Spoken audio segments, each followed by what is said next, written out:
कल्पना कीजिए, एक ऐसा राजा जिसके पास सब कुछ था, सोने के महल, हीरे जवाहरात, विशाल सेना और प्रजा का प्यार। लेकिन एक गलत संगत, एक बुरी आदत और अहंकार की एक चिंगारी, और देखते ही देखते वही राजा एक दिन खुद को जंगल में नंगे पैर, भूखा प्यासा और हाथ कटा हुआ पाता है।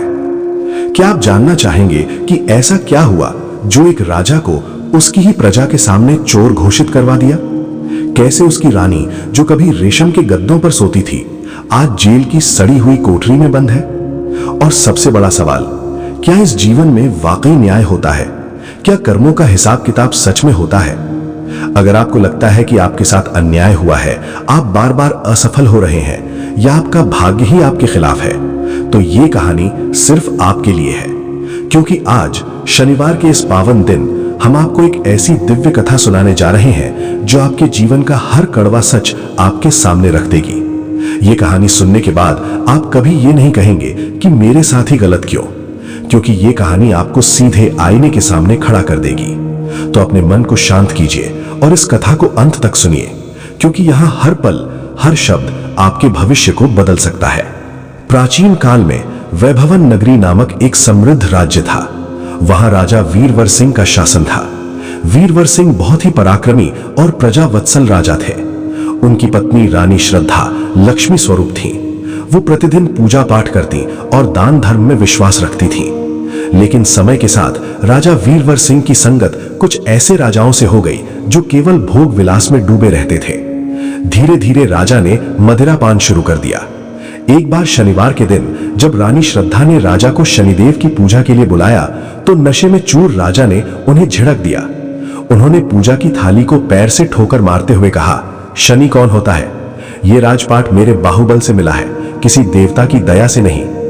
उसी रात एक पड़ोसी राजा, जिससे वीरवर सिंह का पुराना वैर था, ने अचानक आक्रमण कर दिया। राजा की सेना उनकी लापरवाही के कारण कमजोर पड़ चुकी थी। एक ही रात में राजा वीरवर सिंह और रानी श्रद्धा को महल से बाहर फेंक दिया गया।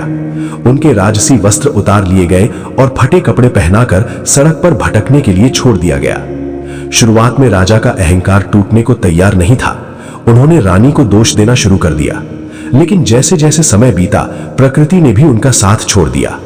एक बार प्यास से बेहाल राजा ने एक सरोवर देखा, लेकिन जैसे ही उन्होंने हाथ बढ़ाया, पानी कीचड़ में बदल गया। भूख से तड़पते हुए उन्होंने एक पेड़ से फल तोड़ा, लेकिन अंदर से वो कीड़ों से भरा हुआ था। रानी श्रद्धा ने कहा, स्वामी, ये शनिदेव का संकेत है। आपने जिस अन्न जल का अपमान किया, वही आपसे दूर भाग रहा है। थक हार कर वे सुखपुर नामक नगर पहुंचे। वहां उन्होंने एक तेली गोवर्धन दास की यहां नौकरी की।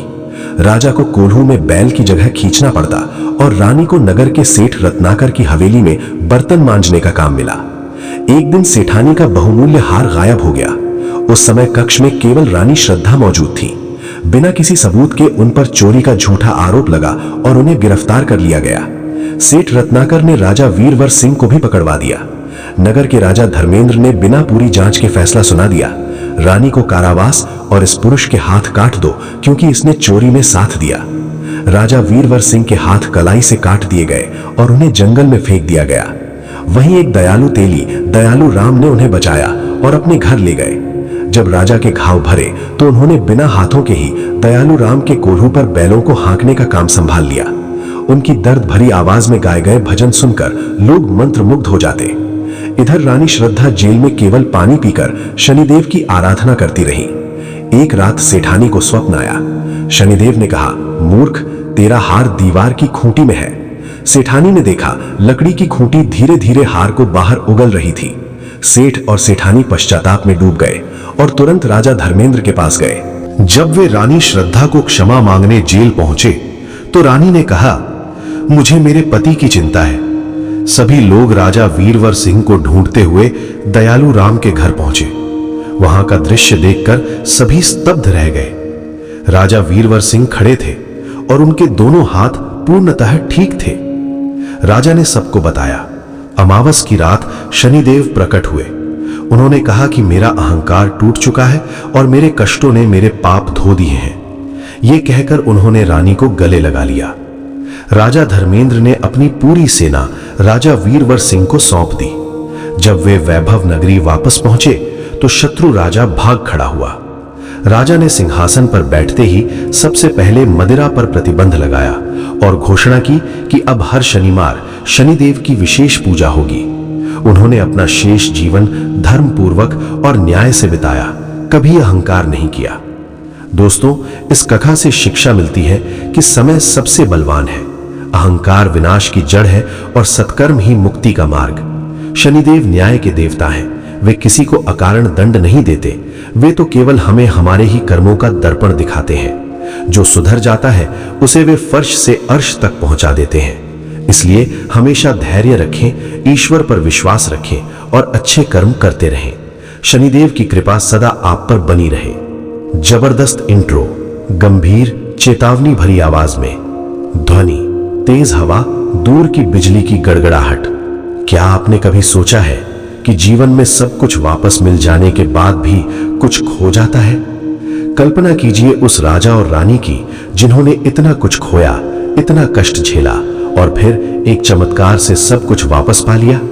लेकिन क्या वाकई सब कुछ वापस आ गया, या फिर कुछ घाव ऐसे होते हैं जो शरीर पर नहीं आत्मा पर लगते हैं और उनके निशान कभी नहीं मिटते? अगर आप मानते हैं कि एक बार सुधर जाने के बाद जीवन में फिर कभी परीक्षा नहीं आती, तो आप गलत हैं। क्योंकि शनिदेव सिर्फ अहंकार नहीं तोड़ते, वे हमारी प्रतिबद्धता, हमारी स्मृति और हमारे संकल्प की भी परीक्षा लेते हैं। आज की ये कथा उन सभी के लिए है जो सोचते हैं कि बस अब तो सब ठीक हो गया। तैयार हैं आप अपने अंदर के उस दर्द से रूबरू होने के लिए जो सुख में भी छुपा रहता है? क्योंकि आज की कहानी सिर्फ एक कथा नहीं, ये उन सभी के लिए एक दर्पण है जो भूल जाते हैं कि कभी किसी को दुख में देखा था। राजा वीरवर सिंह और रानी श्रद्धा ने अपना खोया हुआ राजपाट वापस पा लिया था। प्रजा ने उनका भव्य स्वागत किया। महल के दरवाजे फिर से खुले थे। सोने का सिंहासन, रेशम के पर्दे, दास दासियों की कतारें, सब कुछ वापस आ गया था। लेकिन क्या वाकई सब कुछ वापस आ गया था? पहली रात जब राजा वीरवर सिंह अपने महल के शयन कक्ष में लेटे तो उनकी नींद टूट गई। उन्हें वो झोपड़ी याद आ गई, वो टूटी हुई खाट और अपने कटे हुए हाथों का दर्द। वे उठ बैठे और अपने हाथों को देखने लगे। हाथ तो पूरे थे, लेकिन उनमें एक कंपन थी, एक सिहरन जो कभी नहीं गई। रानी ने पूछा, क्या हुआ स्वामी? राजा ने कहा, कुछ नहीं नंदिनी, बस ये हाथ अजीब महसूस कर रहे हैं। कभी कभी लगता है जैसे ये अभी भी वही हैं, उस कोल्हू के साथ जुड़े हुए। यही वो पहला संकेत था जिसे दोनों ने नजरअंदाज कर दिया। शारीरिक घाव भर गए थे, लेकिन मानसिक घाव वे अभी भी ताजा थे। राजा ने अपने राजकाज की शुरुआत की। उन्होंने मदिरा पान पर पूर्ण प्रतिबंध लगा दिया। हर शनिवार को शनिदेव की विशेष पूजा होती, गरीबों के लिए भोजनालय खुली। सब कुछ बहुत अच्छा चल रहा था, प्रजा खुश थी। लेकिन धीरे धीरे एक अजीब सी बेचैनी ने राजा के मन में घर करना शुरू कर दिया। जब भी कोई दरबारी उनकी तारीफ करता, उन्हें लगता कि वे उन पर हंस रहे हैं। जब भी कोई सेवक चूक करता, राजा को लगता कि वो जानबूझकर ऐसा कर रहा है, क्योंकि वो जानता है कि राजा कभी एक भिखारी था। एक दिन दरबार में एक बूढ़ा किसान आया। उसने कहा, महाराज, सूखे के कारण मेरी फसल बर्बाद हो गई है, कृपया मेरा लगान माफ कर दे। यह सुनकर राजा का चेहरा तमतमा उठा। उन्होंने गरजते हुए कहा, तू भी आ गया लगान माफ करने? क्या तुझे भी लगता है कि मैं कमजोर राजा हूं, कि मैं दया के आधार पर फैसले लूंगा? नहीं, जो नियम है वही लागू होगा। दरबार में सन्नाटा छा गया। रानी श्रद्धा, जो पर्दे के पीछे बैठी थीं, हैरान रह गईं। ये वही राजा तो नहीं थे जो कल तक गरीबों के दर्द को समझते थे। ये तो वही पुराना अहंकार लौट आया था, बस रूप बदल गया था। उस रात रानी ने राजा से पूछा, स्वामी, आज आपने उस बूढ़े किसान पर इतना क्रोध क्यों किया? आप तो जानते हैं कि सूखा प्राकृतिक आपदा है। राजा ने झल्ला कर कहा, तुम समझती नहीं, सब मुझे कमजोर समझते हैं। सबको लगता है कि मैंने जो दुख झेला है उसके कारण मैं हर किसी पर दया करूंगा। मैं उन्हें दिखा दूंगा कि मैं अब भी वही वीरवर सिंह हूं। रानी का दिल टूट गया। वो समझ गई, राजा का अहंकार टूटा नहीं था, वो सिर्फ दब गया था। और अब सुरक्षा और शक्ति वापस मिलते ही वो एक नए रूप में फूट पड़ा था। ये अहंकार अब दया और न्याय के खिलाफ था। कुछ हफ्तों बाद एक और घटना घटी। सेठ रत्नाकर, जिसने रानी पर झूठा आरोप लगाया था, वो दरबार में क्षमा मांगने आया। उसने सिर झुकाकर कहा, महाराज, मैं अपने अपराध के लिए क्षमा चाहता हूं। मैंने आपकी रानी का अपमान किया। ये सुनते ही राजा के मन में उबाल आ गया। उसे वो सब याद आ गया, तमाचे, अपमान और वो भयानक दर्द जब उसके हाथ काटे गए थे। राजा उठ खड़े हुए, उनकी आंखों में आग थी। उन्होंने गर्जना करते हुए कहा, क्षमा? तुझे क्षमा? तूने मेरी रानी को चोर कहा, तेरे कारण मेरे हाथ कटे और तू क्षमा मांग रहा है? नहीं, तुझे मृत्युदंड दिया जाएगा। तुझे वैसा ही दर्द झेलना होगा जैसा मैंने झेला। पूरा दरबार स्तब्ध था। रानी श्रद्धा तुरंत आगे आई। उन्होंने कहा, स्वामी रुकिए, आप क्या कर रहे हैं? क्या आप भूल गए कि शनिदेव ने हमें क्यों बचाया? हमें क्षमा करना सिखाया था। इससे भी बड़ा पाप और क्या होगा?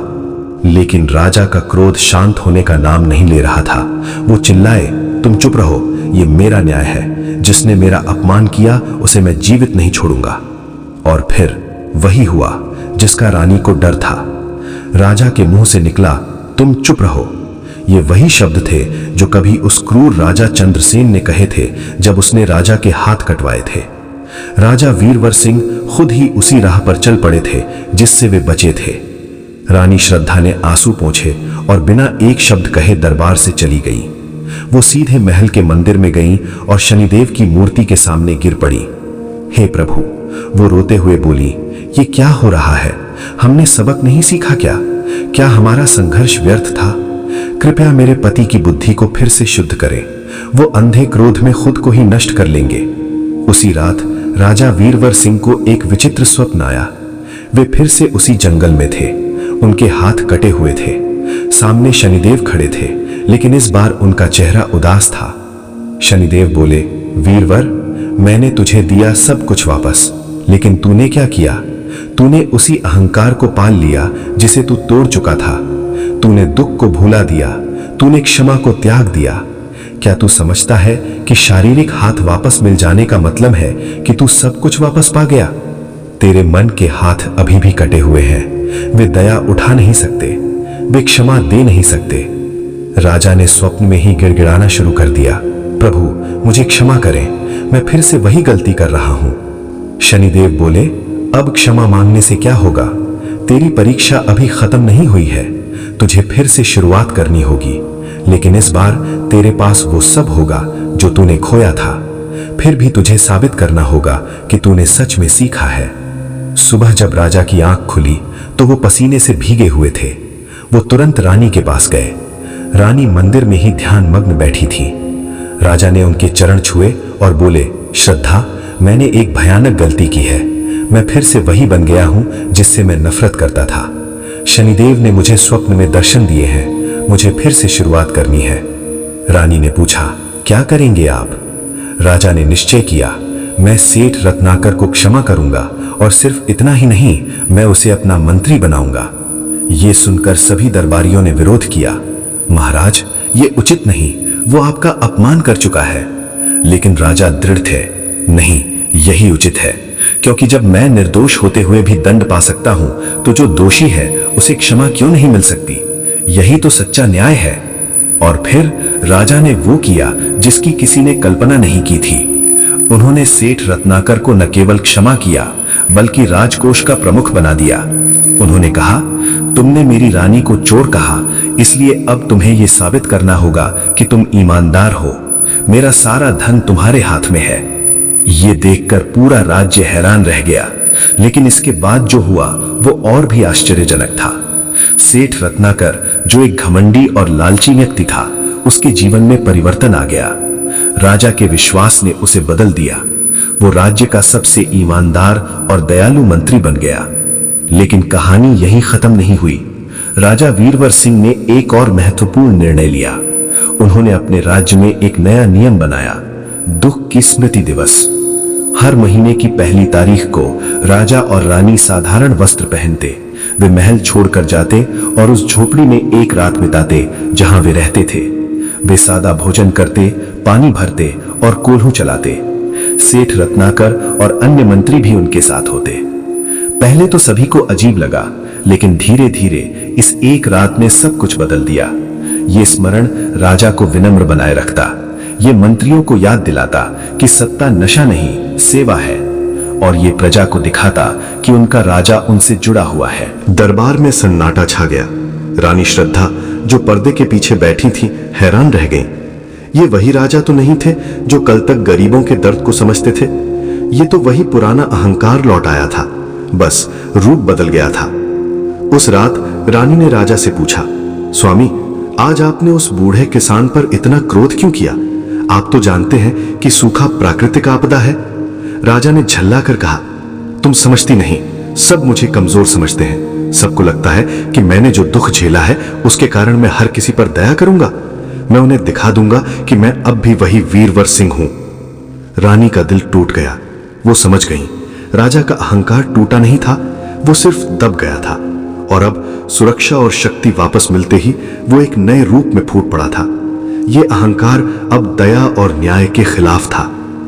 कुछ हफ्तों बाद एक और घटना घटी।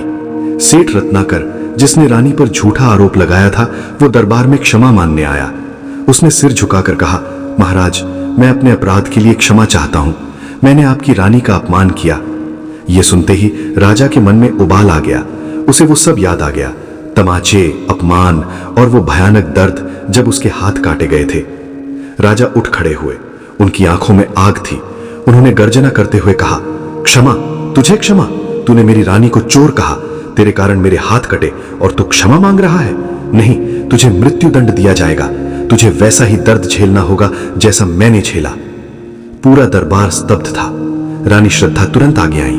उन्होंने कहा, स्वामी रुकिए, आप क्या कर रहे हैं? क्या आप भूल गए कि शनिदेव ने हमें क्यों बचाया? हमें क्षमा करना सिखाया था। इससे भी बड़ा पाप और क्या होगा? लेकिन राजा का क्रोध शांत होने का नाम नहीं ले रहा था। वो चिल्लाए, तुम चुप रहो, यह मेरा न्याय है। जिसने मेरा अपमान किया उसे मैं जीवित नहीं छोड़ूंगा। और फिर वही हुआ जिसका रानी को डर था। राजा के मुंह से निकला, तुम चुप रहो। ये वही शब्द थे जो कभी उस क्रूर राजा चंद्रसेन ने कहे थे जब उसने राजा के हाथ कटवाए थे। राजा वीरवर सिंह खुद ही उसी राह पर चल पड़े थे जिससे वो बचे थे। रानी श्रद्धा ने आंसू पोंछे और बिना एक शब्द कहे दरबार से चली गईं। वो सीधे महल के मंदिर में गईं और शनिदेव की मूर्ति के सामने गिर पड़ी। हे प्रभु, वो रोते हुए बोली, ये क्या हो रहा है? हमने सबक नहीं सीखा क्या? क्या हमारा संघर्ष व्यर्थ था? कृपया मेरे पति की बुद्धि को फिर से शुद्ध करें। वो अंधे क्रोध में खुद को ही नष्ट कर लेंगे। उसी रात राजा वीरवर सिंह को एक विचित्र स्वप्न आया। वे फिर से उसी जंगल में थे। उनके हाथ कटे हुए थे। सामने शनिदेव खड़े थे, लेकिन इस बार उनका चेहरा उदास था। शनिदेव बोले, वीरवर, मैंने तुझे दिया सब कुछ वापस, लेकिन तूने क्या किया? तूने उसी अहंकार को पाल लिया जिसे तू तोड़ चुका था। तूने दुख को भुला दिया। तूने क्षमा को त्याग दिया। क्या तू समझता है कि शारीरिक हाथ वापस मिल जाने का मतलब है कि तू सब कुछ वापस पा दिया? तेरे मन के हाथ अभी भी कटे हुए हैं। वे दया उठा नहीं सकते, वे क्षमा दे नहीं सकते। राजा ने स्वप्न में ही गिड़गिड़ाना शुरू कर दिया, प्रभु मुझे क्षमा करें, मैं फिर से वही गलती कर रहा हूं। शनिदेव बोले, अब क्षमा मांगने से क्या होगा?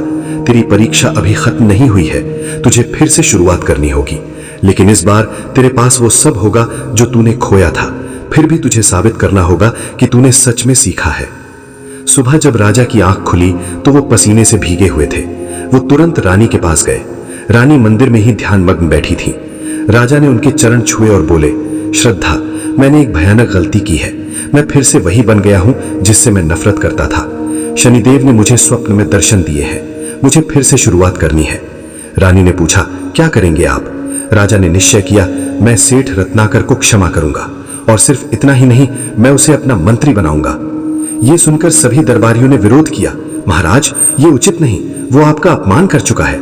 लेकिन राजा दृढ़ थे, नहीं, यही उचित है, क्योंकि जब मैं निर्दोष होते हुए भी दंड पा सकता हूं तो जो दोषी है उसे क्षमा क्यों नहीं मिल सकती?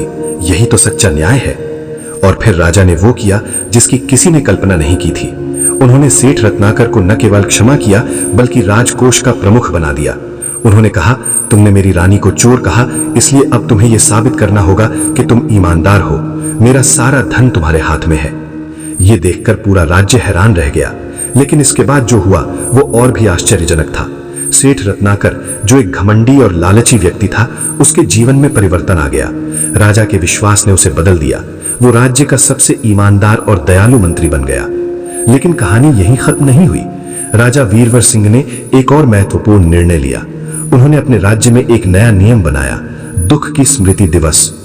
हर महीने की पहली तारीख को राजा और रानी साधारण वस्त्र पहनते, वे महल छोड़कर जाते और उस झोपड़ी में एक रात बिताते जहां वे रहते थे। वे सादा भोजन करते, पानी भरते और कोल्हू चलाते।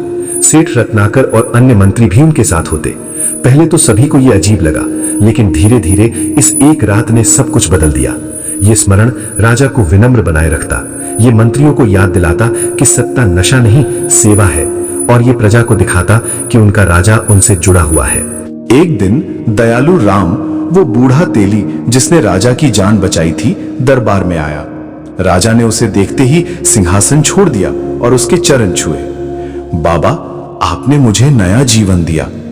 दयालु राम ने कहा, बेटा, मैं कुछ नहीं लूंगा, बस इतना चाहता हूं कि तुम हमेशा ऐसे ही बने रहो। राजा ने उत्तर दिया, बाबा, आपका आशीर्वाद ही मेरी सबसे बड़ी संपत्ति है। कई साल बीत गए। राजा वीरवर सिंह और रानी श्रद्धा का राज्य सच्चे अर्थों में स्वर्ग बन गया। लेकिन इस बार यह स्वर्ग सोने और हीरों से नहीं, बल्कि करुणा, क्षमा और न्याय से बना था। अंतिम दिनों में जब राजा बूढ़े हो गए तो उन्होंने अपने पुत्र को सिंहासन सौंपा।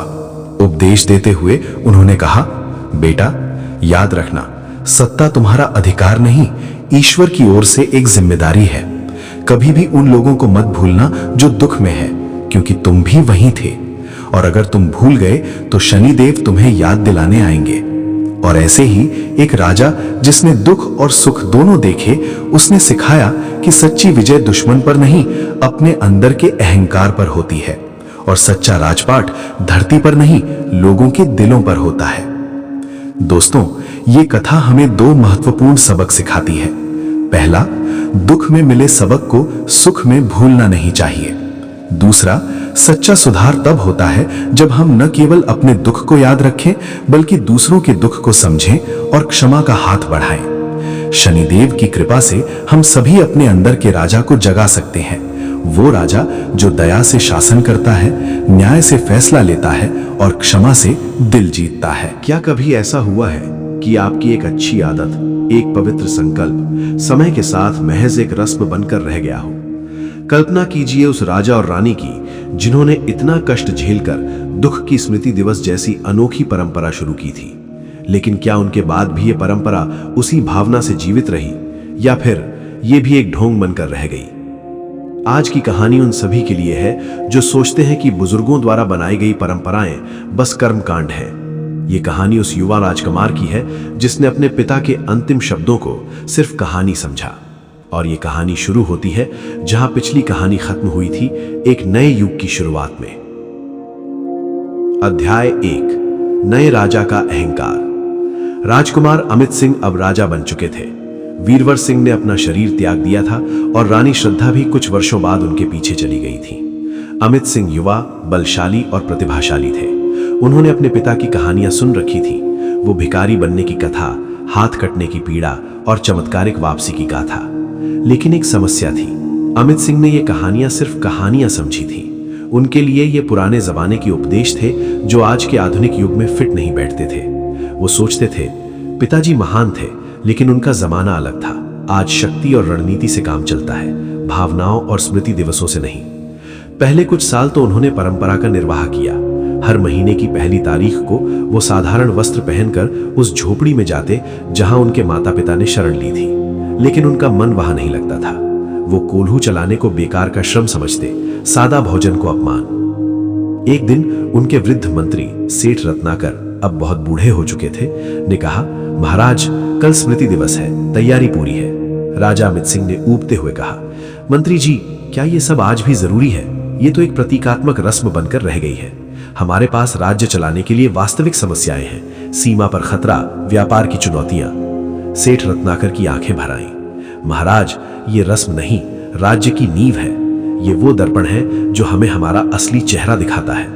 लेकिन राजा ने एक नहीं सुनी। उन्होंने पहली बार दुख की स्मृति दिवस रद्द कर दिया। उनका कहना था, हम अतीत में जीकर भविष्य नहीं बना सकते। अध्याय 2, भूली हुई कसम और आती हुई आंधी। उसी शाम एक युवा व्यापारी दरबार में आया। वो बहुत ही चापलूस और चालाक था। उसने राजा को भव्य उपहार दिए और कहा, महाराज, आप तो एक नए युग के निर्माता हैं। आपको इन पुराने रीति रिवाजों में अपनी ऊर्जा बर्बाद नहीं करनी चाहिए। मैं आपको ऐसा व्यापारिक सौदा बताता हूं जो राज्य को अमीर बना देगा। सौदा यह था कि पड़ोसी राज्य के साथ मिलकर एक ऐसी मदिरा और बेचना जो सस्ती हो और जिसकी लत जल्दी लगे। राजा अमित सिंह के मन में थोड़ा संदेह हुआ। उन्हें अपने पिता की कहानी याद आई। मदिरा ने ही तो उनका पतन शुरू किया था। लेकिन युवा व्यापारी ने कहा, महाराज, वो जमाना गया। आज पैसा ही सब कुछ है और ये पैसा राज्य के विकास में लगेगा, सड़कों, सैन्य बल के लिए। अहंकार और तथाकथित आधुनिकता के चक्कर में राजा अमित सिंह ने वो सौदा कर दिया जिसे उनके पिता ने सबसे बड़ा पाप माना था। सेठ रत्नाकर ने जब विरोध किया तो राजा ने उन्हें ही दरबार से बाहर निकलवा दिया। आप बूढ़े हो गए हैं मंत्री जी, आपकी बातें अब प्रासंगिक नहीं रही। लेकिन राज्य में कुछ गलत होने लगा। पहले तो खजाना भरने लगा, लेकिन फिर गांवों में झगड़े बढ़ने लगे। युवा मदिरा के नशे में सड़कों पर लड़ते दिखाई देते।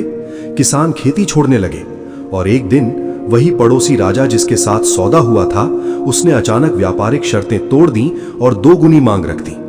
जब राजा अमित सिंह ने इनकार किया तो उसने धमकी दी, तुम्हारे राज्य के युवा तो नशे में डूबे हैं, तुम्हारी सेना कमजोर पड़ गई है, या तो मांग मानो या युद्ध के लिए तैयार हो जाओ।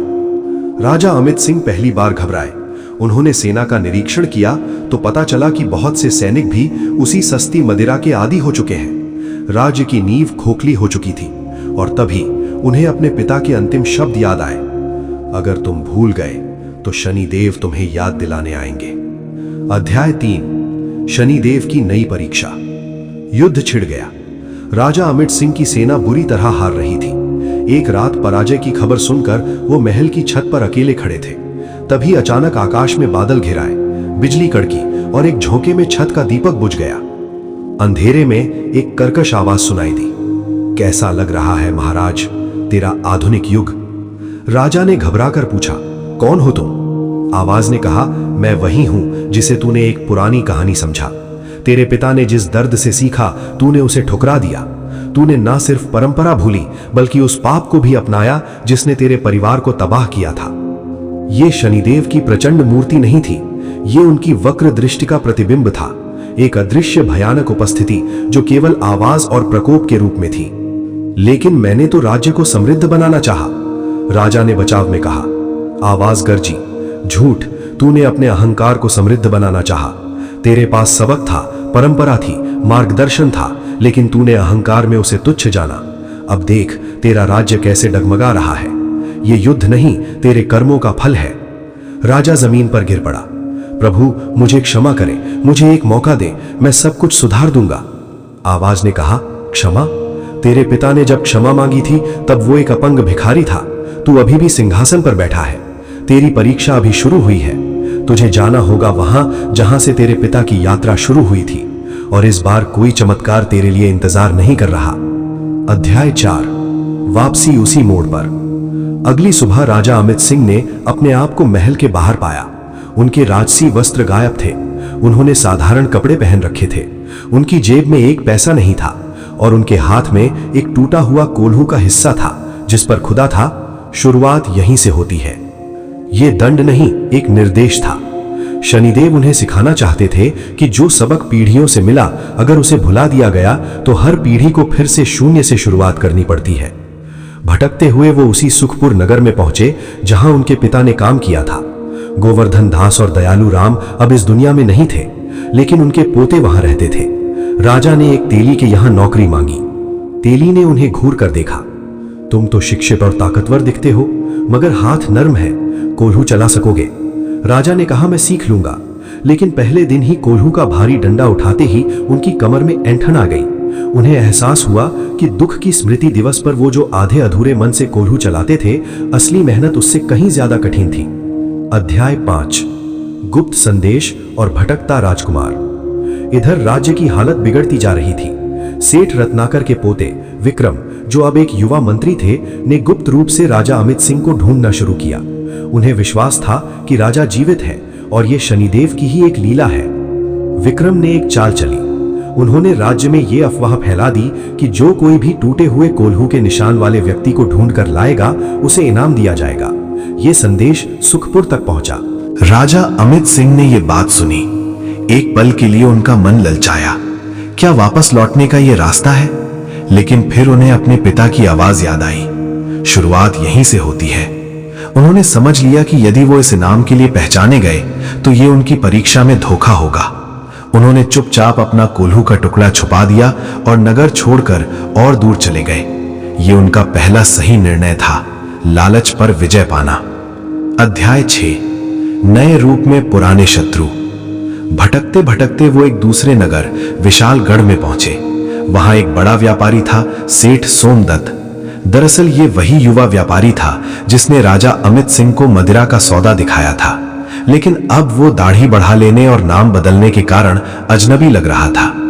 सेठ सोमदत्त ने राजा, जो अब अमित नाम से एक मजदूर थे, को पहचाना नहीं। उसने उन्हें अपने गोदाम में नौकरी दी। काम था जहरीले रसायनों से मिलावटी मदिरा तैयार करना। राजा को जब इसका पता चला तो उनकी रूह कांप उठी। वो उसी पाप का हिस्सा बनने जा रहे थे जिसने उनके राज्य को बर्बाद किया था। एक रात सेठ सोमदत्त ने उन्हें बुलाया। अमित, तू होशियार लगता है, ये काम कर अमीर बन जाएगा। और उसने एक थैले भरे सोने के सिक्कों की ओर इशारा किया। यहां राजा अमित सिंह के सामने दो रास्ते थे। एक, सोना ले लें, मदिरा बनाएं और अपनी जिंदगी सुधारने का गलत रास्ता अपनाएं। दूसरा, इनकार करें और फिर से बेरोजगार और भिखारी बन जाएं। पहले राजा अमित सिंह ने सोचा भी होता तो पहला रास्ता चुन लेता, लेकिन अब उन्होंने जो दर्द देखा था, जो पराजय झेली थी, उसने उनके अंदर कुछ बदल दिया था। उन्होंने दृढ़ता से कहा, नहीं सेठ जी, ये काम मैं नहीं कर सकता। ये मदिरा लोगों को बर्बाद करती है। सेठ सोमदत्त का चेहरा बिगड़ गया। तू मुझे सबक सिखाएगा? निकल जा यहां से। और इस तरह राजा अमित सिंह ने अपना दूसरा सही निर्णय लिया, सिद्धांतों पर अडिग रहना, चाहे कीमत कुछ भी चुकानी पड़े। अध्याय 7, टूटी हुई मूर्ति और जुटता हुआ दल। बाहर निकलकर वो भूखे प्यासे एक बरगद के पेड़ के नीचे बैठ गए। उनके सामने एक छोटा सा उपेक्षित शनि मंदिर था। मूर्ति टूटी हुई थी और पत्तों से ढकी हुई थी। ये देखकर राजा को अपने राज्य के भव्य मंदिर की याद आई, जहां वो बिना श्रद्धा के सिर्फ औपचारिकता के लिए जाते थे। अपने आप ही उन्होंने उठकर मंदिर की सफाई शुरू कर दी। पत्ते हटाए, कूड़ा साफ किया और टूटी मूर्ति के सामने सिर झुकाया। उनके पास चढ़ाने के लिए कुछ नहीं था, न फूल न प्रसाद। उन्होंने बस अपने आंसू चढ़ाए और कहा, हे प्रभु, मैंने सबक सीख लिया है। मैं अहंकारी था, मैंने पिता की विरासत को ठुकराया। अब मुझे पता है कि सत्ता सेवा है, शोषण नहीं। परंपरा बोझ नहीं बल्कि आधार है। मुझे माफ करो और मुझे बताओ कि मैं अपने राज्य को कैसे बचाऊं। तभी एक चमत्कार हुआ। टूटी मूर्ति से एक कोमल सुनहरी रोशनी निकली। उसने राजा के चेहरे को छुआ। कोई आवाज नहीं आई, लेकिन राजा के मन में एक विचार कौंध गया। जैसे तूने इस मंदिर को साफ किया, वैसे ही अपने राज्य को साफ कर, और अकेले नहीं, उन लोगों के साथ मिलकर जो तेरे ही जैसे हैं। राजा ने समझ लिया। अगले कुछ दिनों में उन्होंने उन लोगों को ढूंढना शुरू किया जो सेठ सोमदत्त के व्यापार से पीड़ित थे। वे लोग जिनके घर उस मदिरा ने तबाह किए थे। धीरे धीरे उनके आसपास एक छोटा सा समूह इकट्ठा हो गया। एक युवक जिसका भाई नशे में मारा गया, एक बूढ़ी माँ जिसका बेटा चोर बन गया, एक किसान जिसकी जमीन हड़प ली गई। राजा ने उन्हें अपना असली परिचय दिए बिना ही संगठित किया। हमें इस अन्याय के खिलाफ लड़ना है, उन्होंने कहा, और इस तरह एक छोटी सी सेना तैयार हुई, न हथियारों से बल्कि सच्चाई और एकजुटता से। अध्याय 8, ज्ञान की वापसी और राज्य की मुक्ति। इधर विक्रम यानी सेठ रत्नाकर का पोता ने अपनी खोज जारी रखी। उसे पता चला कि विशालगढ़ में एक व्यक्ति है जो लोगों को मदिरा के खिलाफ एकजुट कर रहा है। उसे शक हुआ। वह विशालगढ़ पहुंचा। जब उसने भेष बदले हुए राजा अमित सिंह को देखा तो पहचान लिया, लेकिन उसने तुरंत अपनी पहचान नहीं बताई। वह उनकी छोटी सेना में शामिल हो गया। एक रात जब सब सो रहे थे, विक्रम ने राजा के पास जाकर कहा, आपकी योजना अच्छी है, लेकिन यह पर्याप्त नहीं। सेठ सोमदत्त के पास पैसा और सुरक्षा है। राजा ने पूछा, तो तुम्हारा सुझाव क्या है? विक्रम ने कहा, हमें सबूत चाहिए। उसकी गुप्त खातों की किताबें, वह दस्तावेज जिनमें पड़ोसी राजा से उसका समझौता है। यह सुनकर राजा अमित सिंह को एक योजना सूझी। उन्हें याद आया कि कैसे उनके पिता ने सेठ रत्नाकर पर विश्वास करके उसे बदल दिया था। उन्होंने सेठ सोमदत्त के एक उदास और डरे हुए लेखाकार से संपर्क किया। उसने बताया कि सेठ उसके परिवार को धमकाता है। राजा ने उससे कहा, हम तुम्हारे परिवार की रक्षा करेंगे, बस हमें वह दस्तावेज चाहिए। और उन्होंने विक्रम को उसके परिवार को सुरक्षित स्थान पर ले जाने को कहा। लेखाकार ने हाँ कह दी। अगली रात राजा और विक्रम ने गुप्त रूप से वे दस्तावेज हासिल कर लिए जिनमें सेठ सोमदत्त और पड़ोसी राजा के बीच की साजिश और मिलावट के सबूत थे। अध्याय 9, अंतिम सामना और असली विजय। राजा अमित सिंह अब तैयार थे। उन्होंने अपने छोटे समूह के साथ विशालगढ़ के दरबार के सामने प्रदर्शन किया। भीड़ जुटती गई। जब सेठ सोमदत्त ने उन्हें देखा तो वो हंसने लगा। यही है तेरी सेना, भिखारियों की भीड़। तभी राजा अमित सिंह ने अपना साधारण चोगा उतारा। उनके अंदर का राजसी तेज वापस लौट आया था। उन्होंने ऊंची आवाज में कहा, मैं अमित सिंह हूं, वैभव नगरी का राजा, और ये है मेरे साथी, तुम्हारे अपराधों के सबूत। उन्होंने वे दस्तावेज दरबार में पेश किए। सेठ सोमदत्त का चेहरा सफेद पड़ गया। विशालगढ़ के राजा ने गुस्से में आदेश दिया कि सेठ सोमदत्त को गिरफ्तार किया जाए और उसकी सारी संपत्ति जब्त कर ली जाए। लेकिन राजा अमित सिंह ने एक हैरान करने वाली बात कही, महाराज, मैं इससे भी बड़ा सबूत देता हूं। यह व्यक्ति मेरे राज्य में भी यही पाप कर चुका है। कृपया इसे मेरे हवाले करें, मैं इसे क्षमा करूंगा। सब हैरान रह गए। सेठ सोमदत्त भी चकित था। तुम मुझे क्षमा करोगे? मैंने तो तुम्हारा सब कुछ छीन लिया। राजा बोले, हाँ, क्योंकि मेरे पिता ने मुझे सिखाया था कि क्षमा ही सबसे बड़ी शक्ति है। लेकिन क्षमा बिना सजा के नहीं होती। तुम्हें मेरे राज्य वापस जाकर उन सभी को सहारा देना होगा जिन्हें तुमने बर्बाद किया है। तुम्हें उस मदिरा के कारखाने को एक औषधालय में और अनाथालय में बदलना होगा। यही तुम्हारी सजा होगी। ये सुनकर सेठ सोमदत्त की आंखों में आंसू आ गए। उसने राजा के चरण पकड़ लिए। उस दिन एक शत्रु एक अनुयायी में बदल गया। अध्याय 10, घर वापसी और नई शुरुआत। राजा अमित सिंह अपने नए मित्रों और सेठ सोमदत्त के साथ अपने राज्य वैभव नगरी लौटे। विक्रम ने बीच में ही उनका असली परिचय सबको बता दिया था। प्रजा ने उनका स्वागत किया, लेकिन इस बार स्वागत में प्रेम था, आतंक नहीं। पहला काम राजा ने यह किया कि दुख की स्मृति दिवस को फिर से शुरू किया, लेकिन इसमें एक नया नियम जोड़ा। इसमें हर कोई शामिल होगा, राजा, मंत्री, सेनापति और सबसे धनी व्यापारी भी। और ये सिर्फ एक दिन नहीं, बल्कि हर महीने की पहली तारीख से पूरे एक सप्ताह तक चलेगा, जिसमें हर शासक वर्ग का व्यक्ति गरीबों के बीच रहेगा, उनकी समस्याएं सुनेगा। दूसरा, उन्होंने सेठ सोमदत्त की देखरेख में मदिरा के सभी कारखानों को औषधालयों और अनाथालयों में बदल दिया।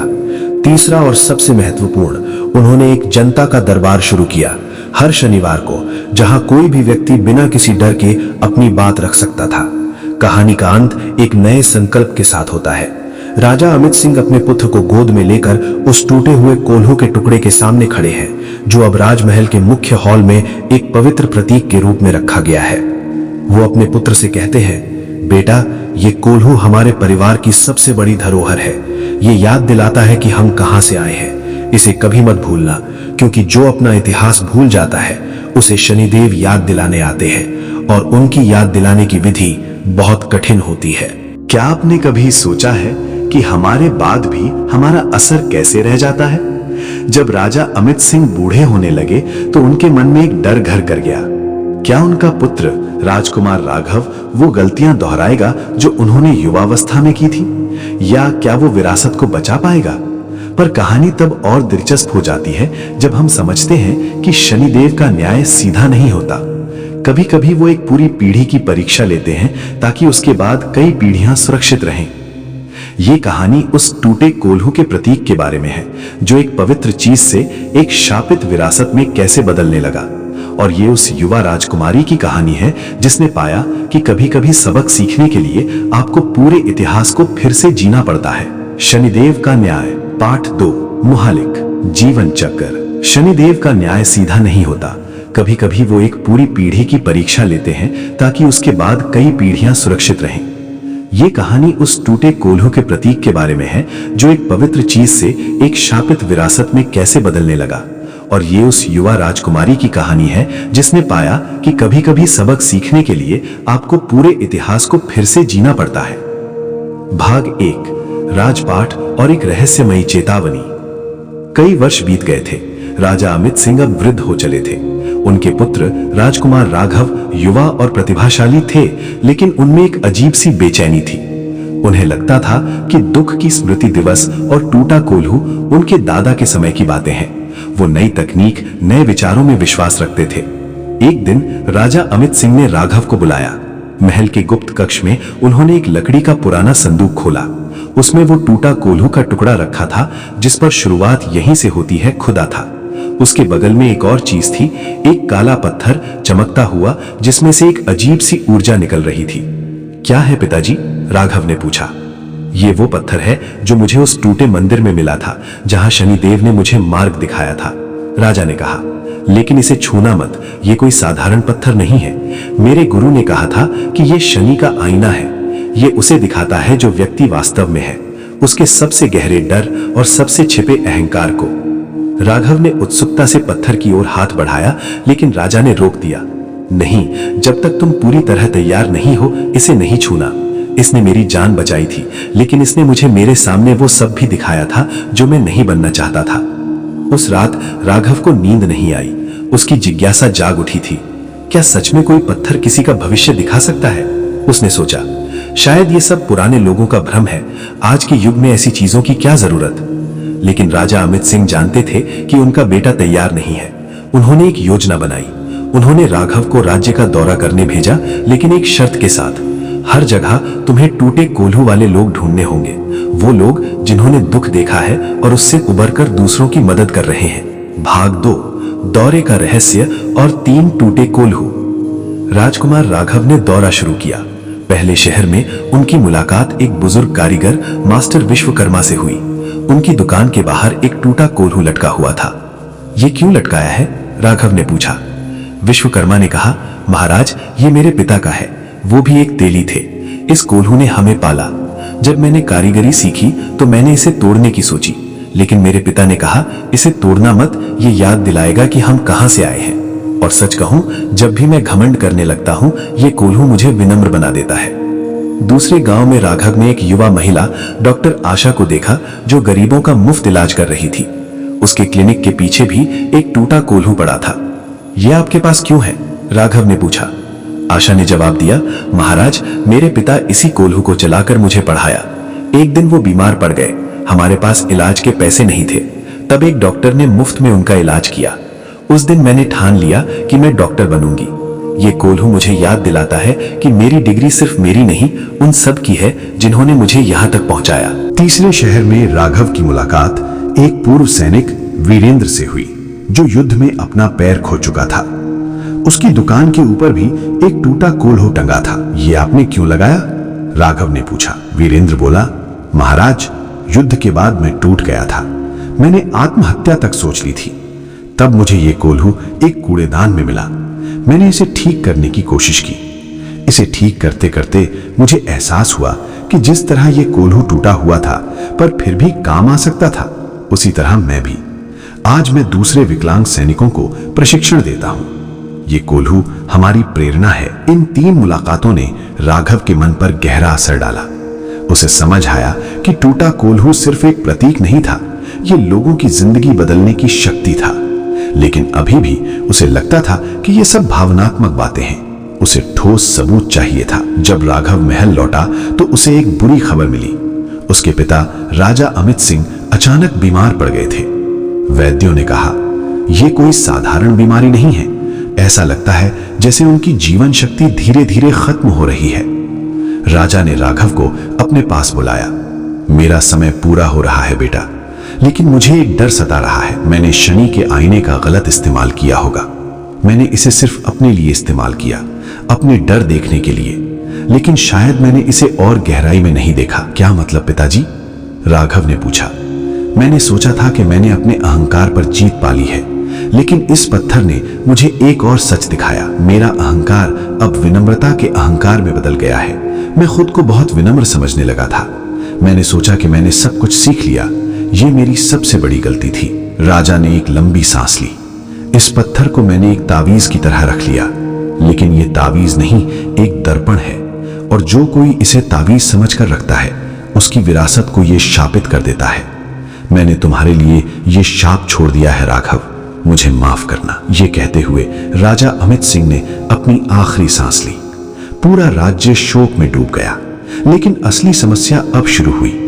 राजा अमित सिंह के मरने के 1 सप्ताह बाद अजीब घटनाएं होने लगी। महल में रखा टूटा कोल्हू का टुकड़ा अचानक काला पड़ने लगा, जैसे उसे जलाया गया हो। दूसरा, जो भी सेवक उस कमरे की सफाई करता वो बीमार पड़ जाता। तीसरा, रातों में महल से कोल्हू चलने की आवाज आने लगी, लेकिन जब कोई जांच करता तो वहां कोई नहीं होता। लोग कहने लगे ये शनिदेव का प्रकोप है, पुराने राजा ने कोई पाप किया है। राजकुमार राघव समझ गया कि यह शनि के आईने का शाप था, लेकिन उसे समझ नहीं आ रहा था कि इसे कैसे रोका जाए। राजा अमित सिंह की मृत्यु के 6 महीने बाद राजकुमार राघव राजा बन गए, लेकिन वो खुश नहीं थे। महल में डर का माहौल था। वो टूटे कोल्हू वाले कमरे को बंद करना चाहते थे, लेकिन डर था कि इससे प्रकोप और बढ़ जाएगा। तभी एक दूर के राज्य से एक युवा राजकुमारी अवंती उनसे मिलने आई। वो बहुत ही विदुषी और रहस्यमयी थी। उसने कहा, महाराज, मैंने आपके राज्य के बारे में बहुत कुछ सुना है, मैं आपकी मदद करना चाहती हूँ। राघव ने पूछा, तुम कैसे मदद कर सकती हो?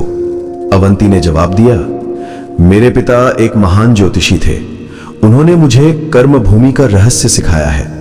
हर राज्य की अपनी एक कर्म भूमि होती है, वो जगह जहां उसके सबसे महत्वपूर्ण कर्म हुए हैं। आपके राज्य की कर्म भूमि वही है जहां आपके दादा ने शरण ली थी, वो झोपड़ी। लेकिन अब वहां कुछ गड़बड़ है।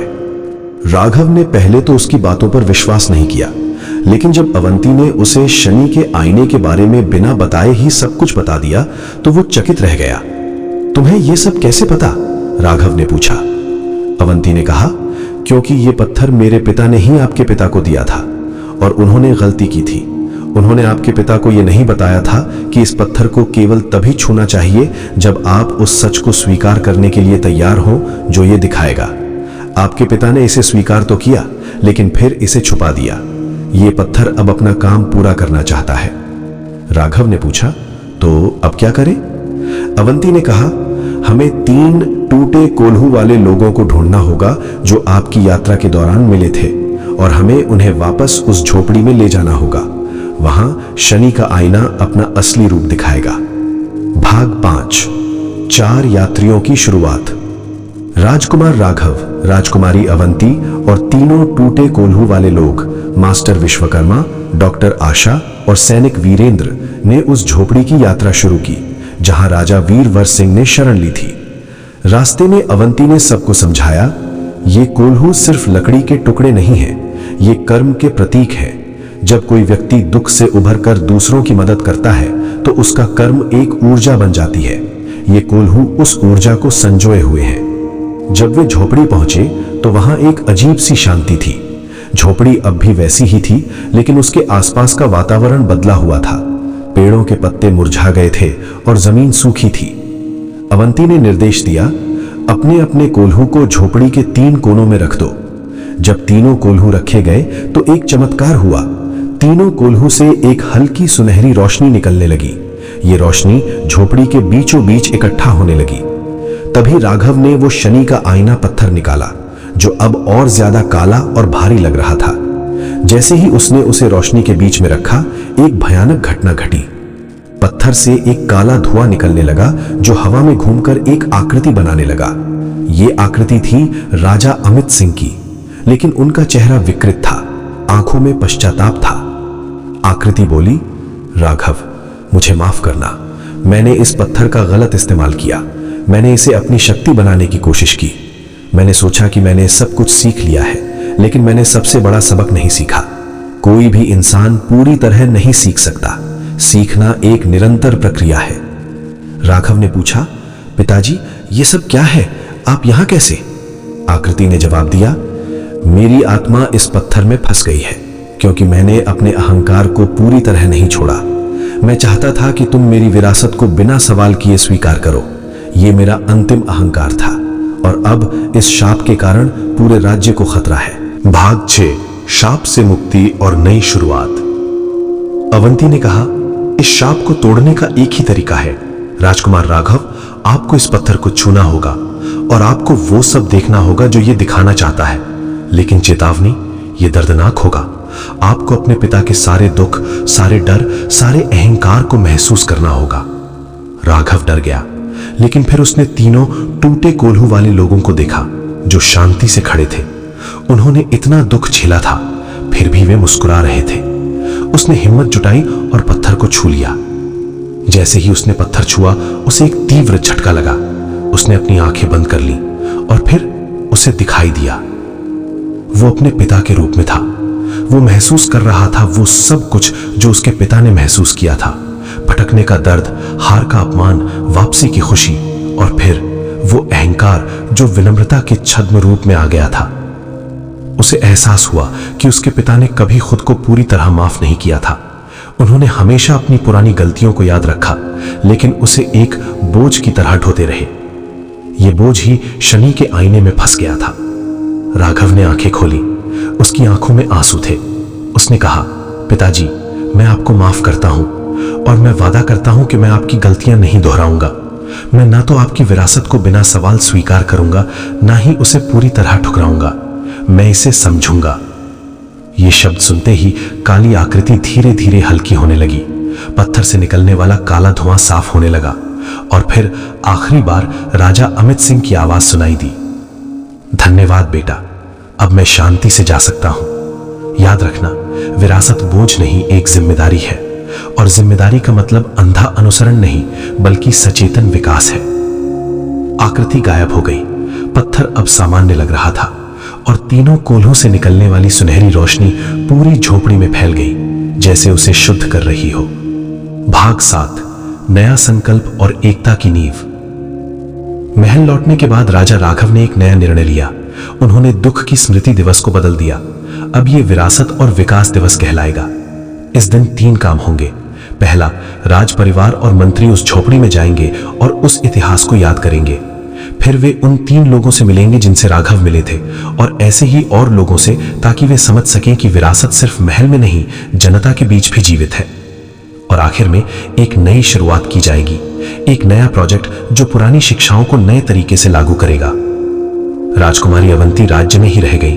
उसने और राघव ने मिलकर एक ज्ञान भंडार बनाया, एक ऐसी जगह जहां राज्य का इतिहास न केवल राजाओं के युद्धों के रूप में बल्कि आम लोगों के संघर्ष और विजय के रूप में लिखा गया। और शनि का आईना पत्थर, उसे महल के मुख्य हॉल में नहीं बल्कि ज्ञान भंडार के प्रवेश द्वार पर रखा गया। उसके नीचे लिखा था, इससे पहले कि तुम अंदर जाओ, खुद से पूछो, क्या तुम सच देखने के लिए तैयार हो। कहानी का अंत एक नई शुरुआत के साथ होता है। राजा राघव और राजकुमारी अवंती महल की छत पर खड़े हैं। सामने पूरा राज्य फैला हुआ है। अवंती पूछती है, क्या तुम्हें डर नहीं लगता कि तुम्हारे बच्चे भी वही गलतियां दोहराएंगे? राघव मुस्कुराते हुए कहता है, नहीं, क्योंकि अब हमने सीख लिया है। हम उन्हें विरासत थोपेंगे नहीं, हम उन्हें समझने का तरीका सिखाएंगे। और अगर वे भूल भी जाएं तो ये टूटे कोल्हू और ये शनि का आईना उन्हें याद दिला देंगे, क्योंकि शनिदेव का न्याय कभी समाप्त नहीं होता।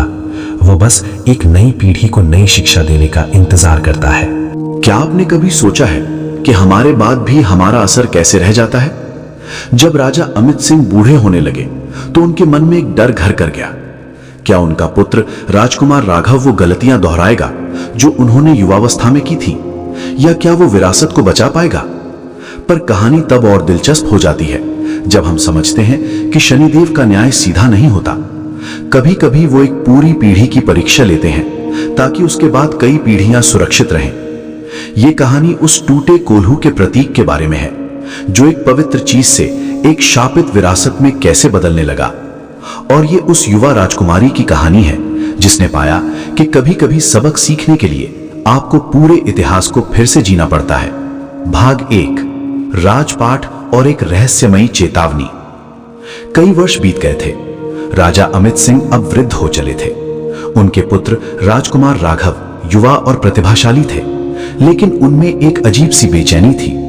उन्हें लगता था कि दुख की स्मृति दिवस और टूटा कोल्हू उनके दादा के समय की बातें हैं। वो नई तकनीक, नए विचारों में विश्वास रखते थे। एक दिन राजा अमित सिंह ने राघव को बुलाया।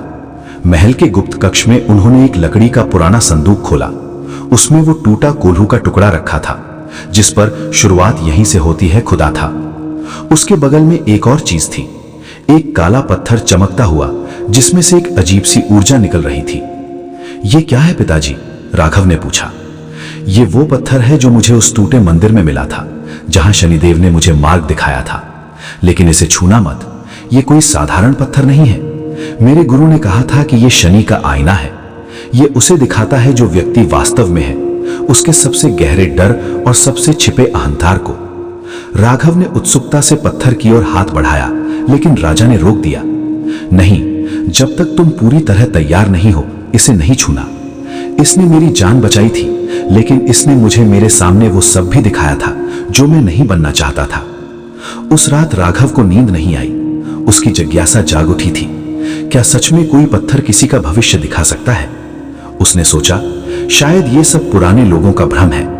आज के युग में ऐसी चीजों की क्या जरूरत? लेकिन राजा अमित सिंह जानते थे कि उनका बेटा तैयार नहीं है। उन्होंने एक योजना बनाई। उन्होंने राघव को राज्य का दौरा करने भेजा, लेकिन एक शर्त के साथ। हर जगह तुम्हें टूटे कोल्हू वाले लोग ढूंढने होंगे, वो लोग जिन्होंने दुख देखा है और उससे उभरकर दूसरों की मदद कर रहे हैं। भाग 2, दौरे का रहस्य और 3 टूटे कोल्हू। राजकुमार राघव ने दौरा शुरू किया। पहले शहर में उनकी मुलाकात एक बुजुर्ग कारीगर मास्टर विश्वकर्मा से हुई। उनकी दुकान के बाहर एक टूटा कोल्हू लटका हुआ था। ये क्यों लटकाया है? राघव ने पूछा। विश्वकर्मा ने कहा, महाराज, ये मेरे पिता का है। वो भी एक तेली थे। इस कोल्हू में हमें पाला। जब मैंने कारीगरी सीखी तो मैंने इसे तोड़ने की सोची, लेकिन मेरे पिता ने कहा, इसे तोड़ना मत, ये याद दिलाएगा कि हम कहां से आए हैं। और सच कहूं, जब भी मैं घमंड करने लगता हूं, ये कोल्हू मुझे विनम्र बना देता है। दूसरे गांव में राघव ने एक युवा महिला डॉक्टर आशा को देखा, जो गरीबों का मुफ्त इलाज कर रही थी। उसके क्लिनिक के पीछे भी एक टूटा कोल्हू पड़ा था। यह आपके पास क्यों है? राघव ने पूछा। आशा ने जवाब दिया, महाराज, मेरे पिता इसी कोल्हू को चलाकर मुझे पढ़ाया। एक दिन वो बीमार पड़ गए। हमारे पास इलाज के पैसे नहीं थे। तब एक डॉक्टर ने मुफ्त में उनका इलाज किया। उस दिन मैंने ठान ली कि मैं डॉक्टर बनूंगी। ये कोल्हू मुझे याद दिलाता है कि मेरी डिग्री सिर्फ मेरी नहीं, उन सब की है जिन्होंने मुझे यहां तक पहुंचाया। तीसरे शहर में राघव की मुलाकात एक पूर्व सैनिक वीरेंद्र से हुई, जो युद्ध में अपना पैर खो चुका था। उसकी दुकान के ऊपर भी एक टूटा कोल्हू टंगा था। यह आपने क्यों लगाया? राघव ने पूछा। वीरेंद्र बोला, महाराज, युद्ध के बाद मैं टूट गया था। मैंने आत्महत्या तक सोच ली थी। तब मुझे यह कोल्हू एक कूड़ेदान में मिला। मैंने इसे ठीक करने की कोशिश की। इसे ठीक करते करते मुझे एहसास हुआ कि जिस तरह यह कोल्हू टूटा हुआ था पर फिर भी काम आ सकता था, उसी तरह मैं भी। आज मैं दूसरे विकलांग सैनिकों को प्रशिक्षण देता हूं। यह कोल्हू हमारी प्रेरणा है। इन 3 मुलाकातों ने राघव के मन पर गहरा असर डाला। उसे समझ आया कि टूटा कोल्हू सिर्फ एक प्रतीक नहीं था, यह लोगों की जिंदगी बदलने की शक्ति था। लेकिन अभी भी उसे लगता था कि ये सब भावनात्मक बातें हैं। उसे ठोस सबूत चाहिए था। भाग 3, शापित विरासत का रहस्य। जब राघव महल लौटा तो उसे एक बुरी खबर मिली। उसके पिता राजा अमित सिंह अचानक बीमार पड़ गए थे। वैद्यों ने कहा, यह कोई साधारण बीमारी नहीं है। ऐसा लगता है जैसे उनकी जीवन शक्ति धीरे धीरे खत्म हो रही है। राजा ने राघव को अपने पास बुलाया। मेरा समय पूरा हो रहा है बेटा, लेकिन मुझे एक डर सता रहा है। मैंने शनि के आईने का गलत इस्तेमाल किया होगा। मैंने इसे सिर्फ अपने लिए इस्तेमाल किया, अपने डर देखने के लिए, लेकिन शायद मैंने इसे और गहराई में नहीं देखा। क्या मतलब पिताजी? राघव ने पूछा। मैंने सोचा था कि मैंने अपने अहंकार पर जीत पा ली है, लेकिन इस पत्थर ने मुझे एक और सच दिखाया। मेरा अहंकार अब विनम्रता के अहंकार में बदल गया है। मैं खुद को बहुत विनम्र समझने लगा था। मैंने सोचा कि मैंने सब कुछ सीख लिया। यह मेरी सबसे बड़ी गलती थी। राजा ने एक लंबी सांस ली।